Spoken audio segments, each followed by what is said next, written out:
Mas como é que... Tudo bem, a gente está falando um período fora do Brasil. Vou voltar um pouquinho na sua história, que Tá. obviamente que muitas pessoas querem perguntar, e depois eu vou abrir no final da live para perguntas. Sim. Como é que foi, né, a sua indicação para trabalhar com um paciente que estava com AIDS num contexto, porque eu sei que é muito delicado essa área, né? Como é que foi o contato para você ir cuidar de um paciente chamado Cazuza? Sim, para mim foi uma experiência assim grandiosa. Como você falou antes, a gente, mesmo sendo capelã, se eu estou como enfermeira, eu não faço da minha clínica ou do meu paciente ali uma igreja ou um púlpito, né? A gente tem essa ética, esse cuidado. Eu nunca chego para o paciente e coloco, Jesus salva e tal. A gente vai trabalhando, foi todo um trabalho, tá? E o Cazuza, quando eu conheci em 1990, 89 para 90, a pessoa me chamou, uma enfermeira me chamou para ficar com o paciente. Eu fazia muito plantões extras, né? Plantão particular. A maioria das enfermeiras, técnicos fazem isso. Para a gente poder ganhar um dinheiro a mais, aí faz plantões extras. E aí eu trabalhei numa certa clínica, e aí uma amiga me convidou, uma outra enfermeira falou, Ana, tem um plantão aqui para você fazer. E era um domingo, e eu falei, não, vou descansar. Eu não estava com vontade de ir, não tinha vontade de ir naquele dia. Mas eu falei, tá, vou aceitar o desafio, já é um dinheirinho que entra, enfim. Aí fui e cheguei lá, ela falou, e o paciente é o Cazuza. Eu falei, qual é o problema? É um paciente como outro qualquer. E entrei lá, ela falou assim, vou te falar a verdade, ele é bem difícil, é um paciente difícil, é um paciente com HIV positivo, ele está em tratamento, enfim, faz uso de AZT, essas coisas todas. Bom, enfim, eu aí entrei, saí para a clínica, fui no quarto, conheci o paciente, como normal. Eu sempre fui uma pessoa que... Eu conheço vários artistas, mas eu não sou tiete, né? Tipo assim, eu conheço, trato eles normalmente, normalmente. Uhum. E aí conheci, e aí fui atendê-lo, comecei a atendê-lo, me apresentei, falei meu nome e tal, me apresentei a família, a mãe e tal. E aí, naquela noite, foi muito difícil, foi uma noite complicada. E aí eu falei, nunca mais quero voltar nesse paciente. Aí a gente recebeu na hora, eu falei, eu quero receber e ir embora, nunca mais quero voltar. Mas foi complicada pelo estado emocional que ele estava, de ser meio agressivo? Eu lembro que eu li isso no livro. Exato, ele era muito agressivo nessa época. Eu fui avisada pelas enfermeiras, ele pega o termômetro, joga longe. Ele não é fácil, é um paciente bem difícil. Como ele é artista, né? Ele é cantor, então ele é famoso, e aí você tem que ter todo aquele cuidado, e, enfim, é meio complicado. É um paciente diferenciado. Eu falei, não, tudo bem. Só que a nossa briga, houve uma briga entre a gente, briga entre aspas, né? Que ele, na madrugada, não dormiu a noite toda e reclamou, me xingou, e foi, enfim, foi uma luta, uma batalha aquela noite. E aí, por conta disso, eu falei que não voltaria mais.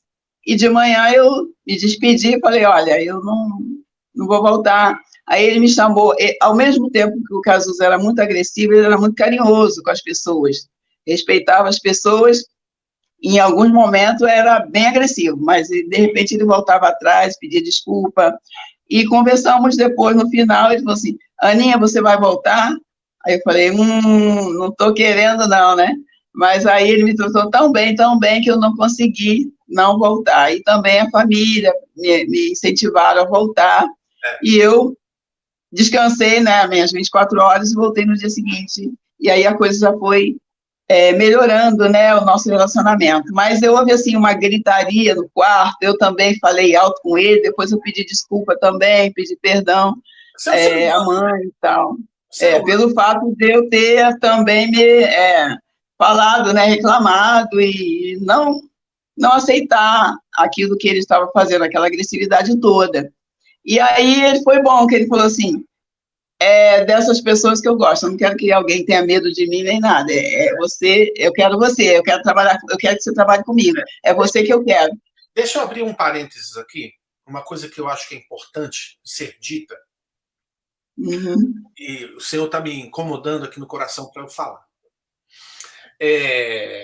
A gente vai voltar nesse assunto já, mas deixa eu abrir um parênteses aqui, porque eu preciso falar isso. Tá, ok. Você escreveu um livro sobre essa história, né? Sim.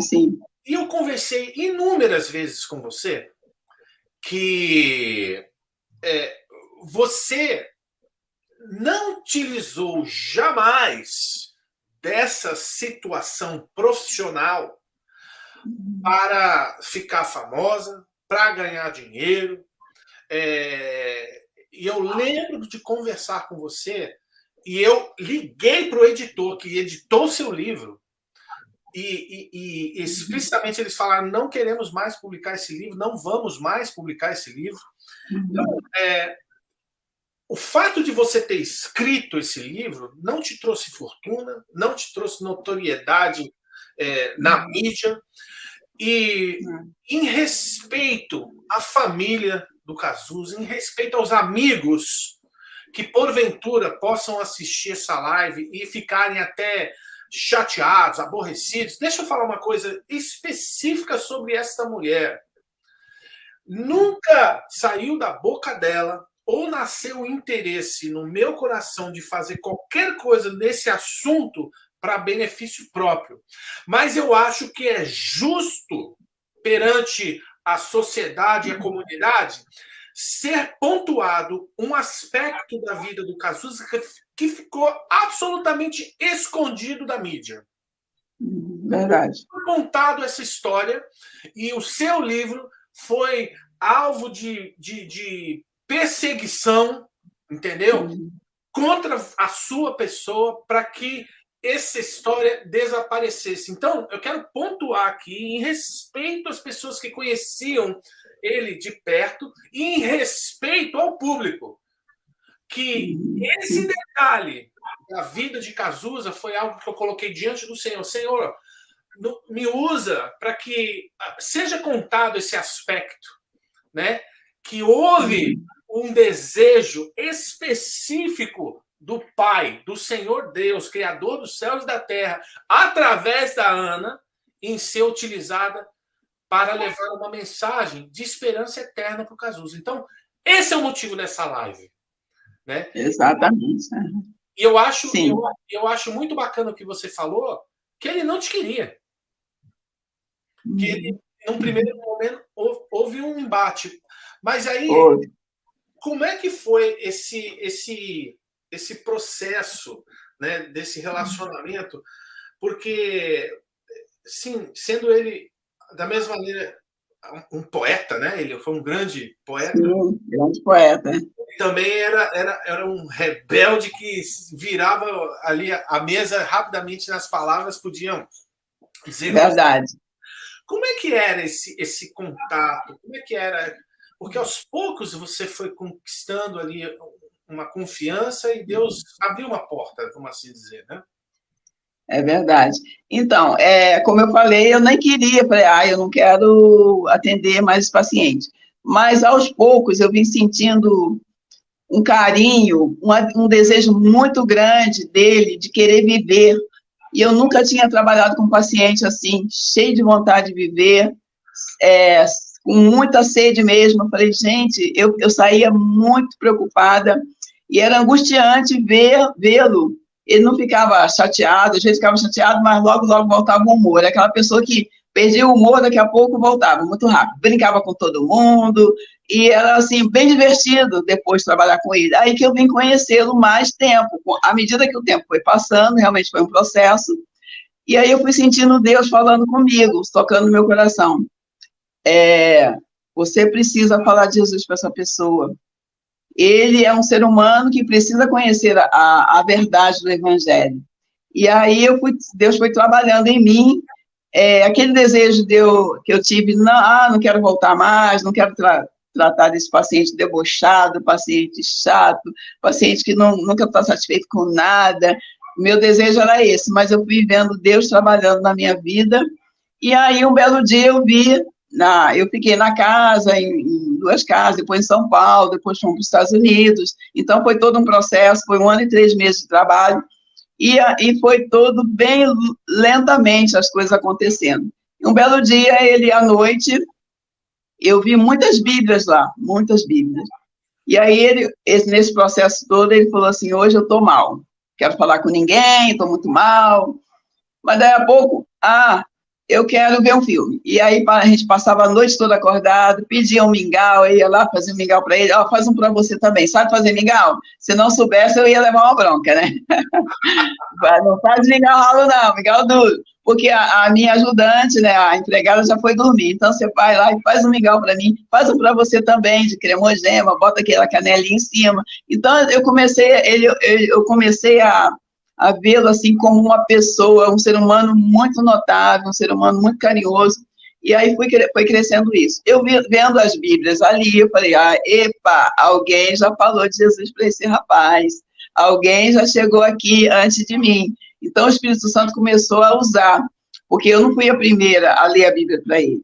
E aí o tempo foi passando... Parece que ele ganhava... Parece que os fãs mandavam Bíblias para ele, né? Mandavam, sim, os fãs, alguns que tinham já muita gente. É impressionante que a história do Cazuza é uma história de amor, uma história de bem espiritual, pelo seguinte, a gente eu pude ver Deus trabalhando na minha vida e na vida dele, e eram muitas e muitas pessoas que estavam orando por ele, não eram poucas não. As pessoas ligavam para ele, estou orando por você, e um belo dia ele pediu, Ana, lê a Bíblia para mim. Eu comecei a ler Mateus, comecei a ler a passagem, ele é muito... Ele é muito inteligente. Esse detalhe é muito importante. Importante, né? Vamos com calma aí, vamos com calma, que agora é o momento. Tá. Um belo dia, ele simplesmente, do nada, sim, ele que te pediu. Em outras palavras... Pediu, lê lá em Mateus. Aí eu comecei a ler. Você não voluntariou isso, foi ele que... Não, ele que me pediu. Por isso que eu disse que o Espírito Santo começou a trabalhar na minha vida e as orações começaram a ser ouvidas, né? Olha, por conta disso. Peraí, deixa eu falar uma coisa. Se você é uma dessas pessoas que naquela época orou pela salvação do Cazuza, sim, você foi uma daquelas pessoas que voluntariamente, enviou uma Bíblia para aquele jovem que estava morrendo, eis a resposta de oração. Sim. Eis a resposta que você sempre se perguntou, será que Deus me ouviu? Está aí a resposta. Exatamente. O que me comove nisso aí, é saber que o amor de Deus, a graça de Deus, e, exatamente, entre aspas, até o desespero do Pai em alcançar o homem é tamanho, né? Exatamente. E partiu dele. Por favor, leia a Bíblia. Isso é muito lindo. Isso é muito lindo. Continue aí. Aí você leu exatamente o quê? Você lembra mais ou menos? Aí eu li em Mateus, e eu falei para ele, eu sou muito sincera, né, com as pessoas, eu falei assim, fui lá, li Mateus, fui lendo outros versículos também, aí depois eu falei assim para ele, te conheci do jeito que você é tão difícil, eu estou caminhando com você a 2ª milha, a 3ª, a 4ª, a 10ª milha. Aí eu li as parábolas, aí fui lendo aos poucos, né, assim, no entendimento dele. E aí, um belo dia, ele falou assim, Peraí, deixa eu fazer só uma pergunta, desculpa te cortar. Você está narrando diversos dias diferentes ou uma noite só que você leu? Diversos dias diferentes, diversos. Eu fui lendo, ali comecei a ler Mateus, e é interessante que eu não, achava que ele não conhecesse a Bíblia, que ele não tivesse nunca lido a Bíblia, mas ele era tão inteligente que ele falou assim, mas eu conheço a Bíblia. E começou a falar, só que da maneira dele. Aí ele falou assim, eu já li a história de Jesus, eu já li que Maria Madalena Olha, é o jeito dele falar, né? Poeticamente falando. Ela era apaixonada por Jesus. A gente ria muito, porque na cabeça dele, ele falou assim: não, você imagina, uma pessoa. Lê lá, se você ler, você vai ver. Era uma paixão por Jesus, era impressionante. E aí eu falei: não, mas não era bem assim e tal. E outra passagem que eu li também, que ele pediu para ler, foi sobre o rei Ezequias, lá em Reis. Ele já tinha lido essa passagem, havia lido, e me perguntou assim: olha, lê aquela passagem do rei, lê aquela passagem do rei. Eu falei: mas que passagem do rei é essa? Aí ele pegou e falou: não, ué. Aí me deu uma bronca: você não conhece a Bíblia, não? Aí eu falei: ah, tá bom, vamos lá. Aí eu peguei em Reis e abri lá, e realmente o rei Ezequias, ele tinha cometido pecado, o rei Ezequias ia morrer, e ele pede a Deus mais tempo de vida. E Deus dá a ele 15 anos de vida. Aí ele falou assim, aí quando eu acabei de ler, ele falou assim, começou a chorar e falou: puxa, eu queria tanto ser esse rei. Se Deus não me desse, eu sei que a AIDS não tem cura. Ele tinha consciência, né, de que a doença, né, não tinha cura, mas nem por isso ele desistiu de lutar, né? E aí ele falou assim: bom, eu queria ser esse rei. Chorou, chorou, nunca tinha visto ele chorar. Uau. Chorou e disse: olha, eu queria ser esse rei. Se Deus me desse 1 ano, 2 anos, 3 anos de vida, eu ia ficar muito feliz. O rei Ezequias ganhou 15, não precisava me dar 15, não, eu queria viver mais um pouco, cantar minhas músicas, mesmo que eu estivesse numa cadeira de roda, fazer meus shows. Aí eu falei: olha, eu não vou te prometer uma cura, mas Deus pode te curar, se for a vontade dele, se for para honra e glória do nome dele. E aí ele pode curar você, sim, mas a gente não promete cura sem ter Isso aí é uma responsabilidade muito grande, porque havia uma pessoa que, eu não vou citar nomes, mas já havia prometido cura para ele. E, na verdade, nós temos que ter muito cuidado com isso, porque a cura vem de Deus. E uma certa vez, que me chamou muita atenção também, e Deus, aprove Deus, né, curar ou não uma pessoa, senão ninguém morreria, né? Então, tem que ser muito cuidadoso com isso. E aí eu falei: eu não te prometo cura, quem sou eu? Mas eu posso orar por você. Deus vai mudar a sua vida, Deus pode te dar mais tempo de vida também, assim como deu o rei Ezequias, não sei quanto tempo, mas ele pode te dar sim, porque ele é poderoso. E aí eu escancarei, né? Ele é poderoso, ele pode todas as coisas, ele é o nosso Deus. Eu um dia aceitei Jesus, e ele, interessante, que ele não sabia que eu era crente, porque eu nunca chego abordando nenhum, como eu falei, meu consultório, o paciente comigo, eu não é um púlpito, não é uma igreja, eu deixo as coisas irem acontecendo, e aí aconteceu dessa maneira. Então, naquele dia, eu vi uma pessoa chorando, uma pessoa quebrantada, pedindo a Deus vida, mais tempo de vida. Isso me chamou muita atenção, eu ficava angustiada de vê-lo querendo viver. Eu nunca tinha visto, assim, realmente um paciente com tanta sede de viver como ele. E, nossa, me emocionei aqui só de imaginar a cena, né? Porque deve ser uma coisa angustiante. Eu tive a oportunidade de experimentar isso uma vez que eu visitei, mas enfim. Agora, como é que era na sua cabeça, né? Você está ali na frente de um ser humano que está ali com esse tipo de lágrima. Esse é um tipo de lágrima que não é comum, né? Esse é um tipo de lágrima que a gente não é do dia a dia, né? Um tipo de lágrima que é alguém que está com aquele arrependimento. Você acha que esse foi o início desse processo de arrependimento dele? Sim, sim. Eu creio nisso, que era um processo do arrependimento, já começando, porque as leituras da Bíblia, as orações, ora por mim, pede a Deus por mim, pede a Deus. E às vezes ele fala: peça seu Deus aí para me ajudar. Hoje eu estou com dor, eu quero sair dessa dor, já tomei o remédio, não quer passar. Pede seu Deus aí, tipo assim, me confrontando, né? Pede seu Deus, se eu não querer tanto nele, pede seu Deus para eu não sentir dor, para eu ficar bem, para eu ficar bem, porque eu quero ainda andar. E foi um tempo que ele foi perdendo a marcha, né? Teve polineurite, então afetou todos os nervos, e aí ele já ficou na cadeira de roda. Pede seu Deus aí, ele vai me ajudar. Se você crê tanto, peça a ele, para ele me ajudar. Eu vi que era já um processo de arrependimento. A Bíblia continuou sendo lida para ele, Salmos, Salmo 91 também ele sabia. Geralmente os crentes, a maioria, né? Até os não crentes sabem o Salmo 91, ele sabia quase de cor, porque algumas pessoas já tinham levado para ele esse salmo.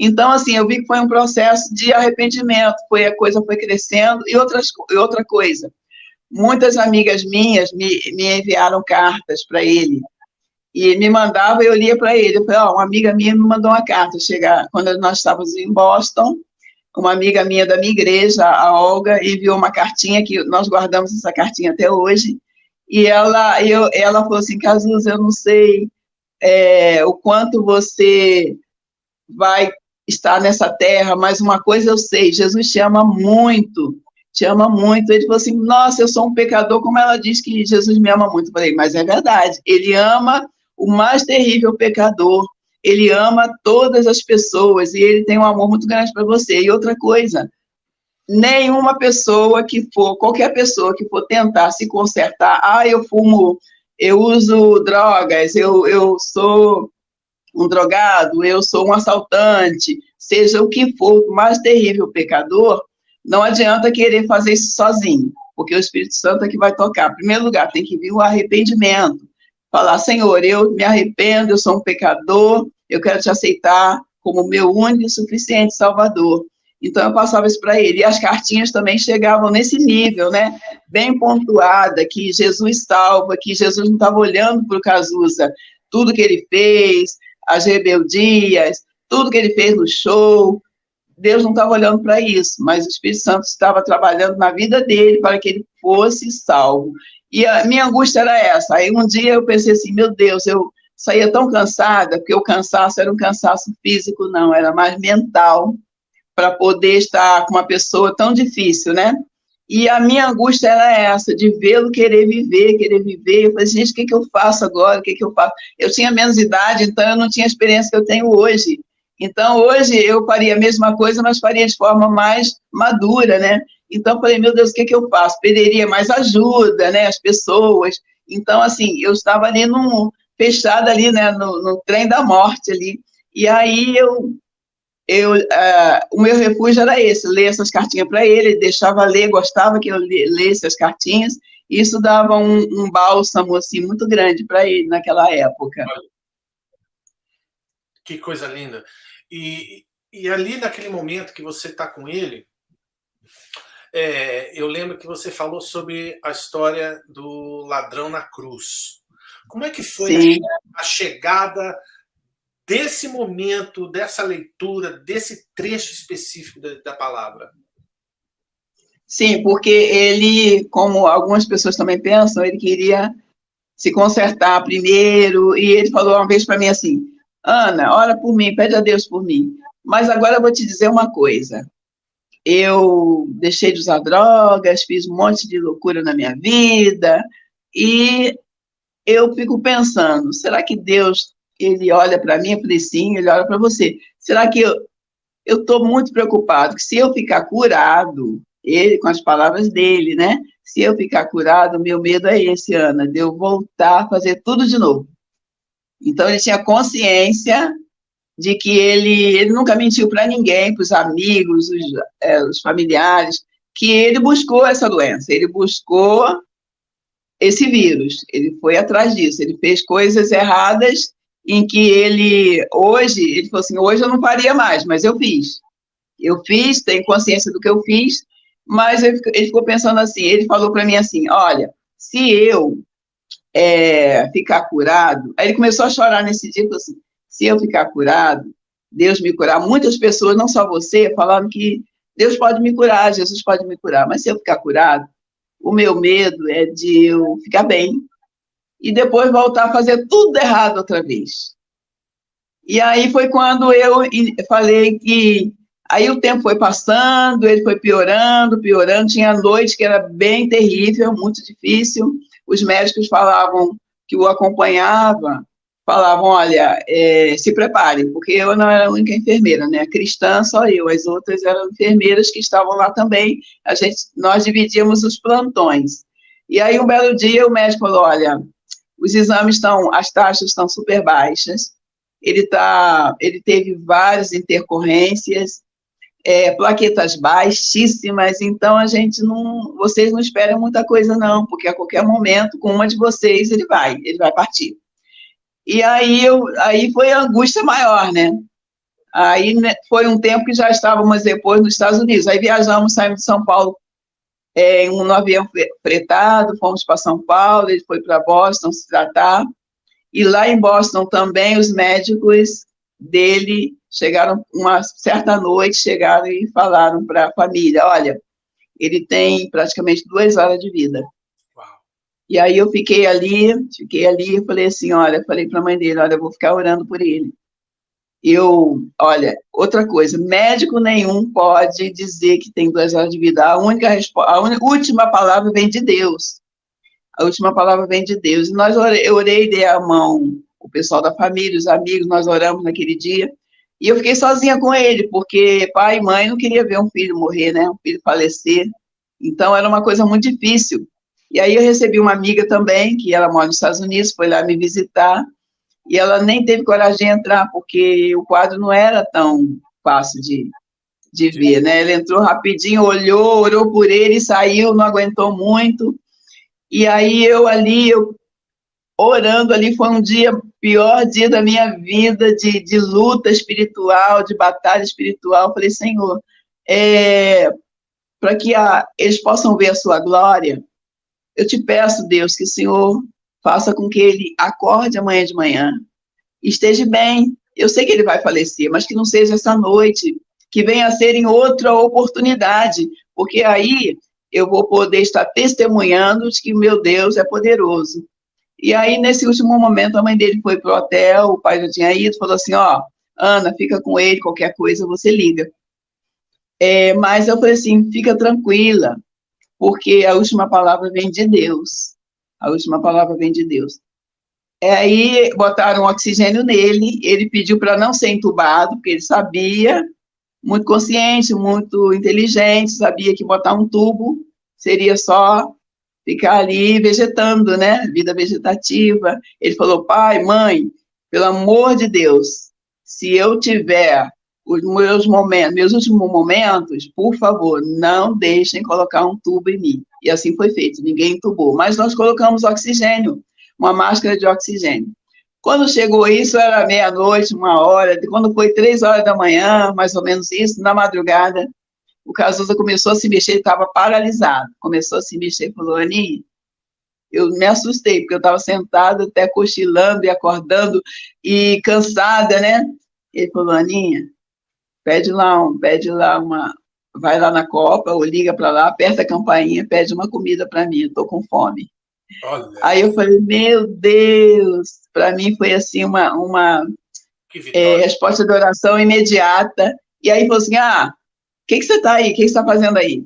Sentada, vai lá logo, corre lá, pega lá a comida, eu quero comer, pede na Copa lá. E a gente no hospital, eu toquei a campainha, as meninas trouxeram lanche, elas ficaram assustadas, as enfermeiras quase, elas falaram assim, que isso, gente? O que está acontecendo aqui? Eu pensei que você estivesse me chamando para chamar um médico para contestar o óbito, e não era, né? E outra coisa que ele me pedia, que Deus nos atendeu, é que ele falou assim, olha, eu quero morrer no Brasil, e realmente Deus o guardou e atendeu essa oração, ele veio falecer no Brasil. Agora, respondendo sobre o ladrão da cruz, nesse dia, aí ele acordou, comeu, aí eu falei, tá bom, agora vamos conversar. E aí eu falei, olha, deixa eu te falar uma coisa, por favor, você já comeu, tal, eu já te contei sobre o plano de salvação, aí fui falando os versículos, né, e falei assim, olha, Jesus ama o pecador, e é importante que você aceite a Jesus, depois que passar dessa vida, que você for a óbito, não tem mais jeito, você precisa aceitar Jesus agora. E aí eu falei, olha, fala para Jesus que você o ama, fala para Jesus que você é um pecador, Senhor, aí ele fez a oração comigo, Senhor, eu sou um pecador, eu sou o Cazuza, eu sou um pecador, eu aceito Jesus no meu coração. E aí essa oração eu me tremi toda. E aí ele orou e eu falei assim, isso aí é sério que você está fazendo? Aí ele falou assim, claro que sim. Aí eu falei, então vai falar de novo. Senhor Jesus, aí citei o versículo bíblico, ele falou, Senhor Jesus, eu aceito, Senhor, eu sou pecador, e eu aceito o Senhor no meu coração. Aí eu falei, olha, aí eu contei a história do Adão da Cruz, ele já sabia também. Eu falei, olha, não adianta querer se consertar se você não vai ter condições disso. O importante é você se arrepender dos seus pecados, se lançar diante de Jesus e falar, Jesus, Senhor, eu te aceito como meu único Salvador. Aí eu contei, ó, o ladrão da cruz, ele estava um à direita, outro à esquerda, aí um deles falou, Senhor, eu, eu, eu me arrependo dos meus pecados. Contei toda a história para ele. E aí Jesus falou, hoje mesmo estarás comigo no paraíso. E aí eu me tremi toda e falei, olha, Jesus, muito obrigada, Senhor, porque o Senhor ouviu as minhas orações, está ouvindo a oração não só minha, mas do teu povo que está orando, clamando pelo Cazuza, e aí a coisa funcionou de uma forma grandiosa, foi assim, bem forte essa parte aí. Uau. Foi um estrondo. Ou seja, isso aconteceu em Boston. Em Boston, exatamente. Na verdade, ele já veio, foi um processo. Eu pedia para ele falar, ele falava, mas não era uma coisa. Quando eu vi, eu falei, a coisa está ficando estreita, a coisa está ficando difícil. E eu falava, Senhor, eu quero ver esse cara no céu, eu não tem como. E era angustiante, eu falei assim, meu Deus, será que ele não vai aceitar? E era uma angústia muito grande para mim, eu emagreci, fiquei super magra, eu comia, mas não engordava, eu sou muito assim, emotiva, então a minha parte, o meu corpo sentiu. E eu comecei a falar, eu falei assim, não, um cara tão inteligente, com tantas músicas bonitas, com tantas coisas boas, e essa angústia que ele tem de viver, de querer viver, eu não posso sair daqui sem vê-lo, Cazuza, aceitar a Jesus. E aí essa angústia era grande, cada dia eu ficava mais angustiada, por isso que eu contei a história do ladrão da cruz, e a minha obrigação ali, como serva de Deus, era realmente levar o evangelho, porque, como diz o apóstolo Paulo, né, ai de mim se não pregar o evangelho. Nós somos embaixadores de Deus, né, nós precisamos levar essa mensagem de salvação, seja qualquer pessoa que estiver ao nosso entorno, é a nossa obrigação. O apóstolo Paulo diz, ai de mim se não pregar o evangelho. Então, para mim, é imposta essa obrigação.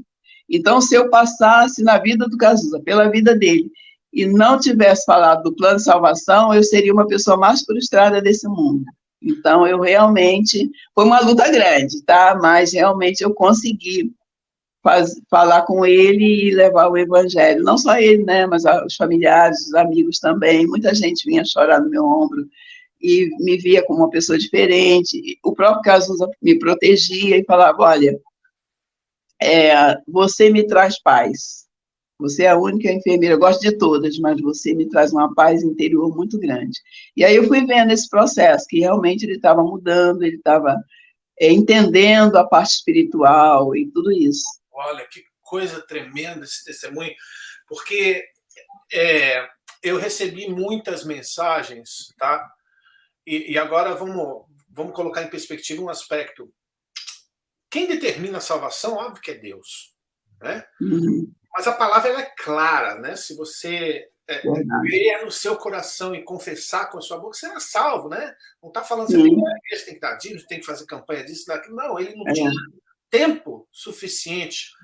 Mas eu quero publicamente, Ana, te agradecer pela sua intrepidez, que você não ficou como assim, inibida, vamos assim dizer, pela celebridade que ele é, porque eu tenho certeza que outras celebridades vão ver esse vídeo e tem a mesma opção de escolha que o Cazuza teve, né? E o mesmo amor, a mesma graça, a mesma misericórdia que foi estendida a ele, um jovem que estava partindo tão cedo, né? É estendida a cada um de nós. E o que é mais lindo de tudo, nós estamos há 50 minutos nessa live, Ana, a gente não falou de uma placa de igreja, a gente não falou de um nome de pastor, a gente falou de Jesus Cristo, porque é Jesus Cristo quem salva.